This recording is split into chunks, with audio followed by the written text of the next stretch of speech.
ડેડિયાપાડાના ધારાસભ્ય ચૈતર વસાવાએ ફરી નર્મદા પોલીસ સામે બાયું ચઢાવી છે। ચૈતર વસાવાના સમર્થકોને પોલીસે રસ્તામાં રોકતા હોબાળો મચાવ્યો। વસાવા મોટી સંખ્યામાં સમર્થકો સાથે જિલ્લા પોલીસ વડાની ઓફિસે પહોંચ્યા હતા। ઉપરાંત નર્મદા જિલ્લા પોલીસ પર ગંભીર આક્ષેપ પણ કર્યા। અમે કોઈના પર વ્યક્તિગત આક્ષેપ નથી કરતા। પરમ દિવસે અમારા લોકોએ તમને 4 હાઈવા એક પોકલેન પકડીને આપ્યું ગરુડેશ પોલીસ સ્ટેશને। કયા આધારે તમે છોડી દીધું ભાઈ? 18 કરોડની માટી ચોરી કરી છે ઉમરવામાં।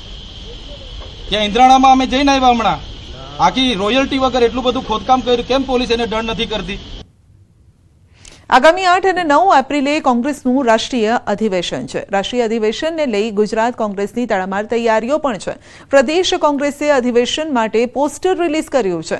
ગાડી પાછળ પ્રચારાત્મક સ્ટીકર લગાવ્યા છે। ન્યાય પથ સ્લોગન સાથે મળશે કોંગ્રેસનું રાષ્ટ્રીય અધિવેશન। 2 દિવસ સાબરમતી રિવરફ્રન્ટ ખાતે યોજાશે અધિવેશન। દેશની સામાન્ય જનતાના પ્રશ્નો પર કોંગ્રેસના દિગ્ગજો મંથન કરશે।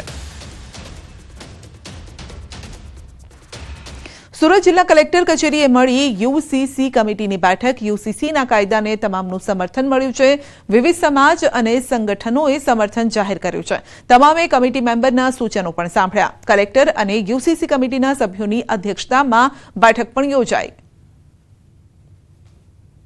જેમણે ઓલરેડી ઇમ્પ્લિમેન્ટ કર્યો છે એ વ્યક્તિએ ડિટેલમાં વાત કરી છે અને અમારા બધા જે લોકો પણ અહીંયા હાજર હતા એ દરેકને સંતોષ છે કે આ કમિટી જે કંઈ કરશે કોમન સિવિલ કોડ માટે એ ગુજરાત માટે યોગ્ય રહેશે। કોઈ પણ જાતના જ્ઞાત જાત ધર્મ ભેદ વગર બધાને એક તાટણે બાંધવાનો પ્રયત્ન એ સાચા અર્થમાં સારો છે।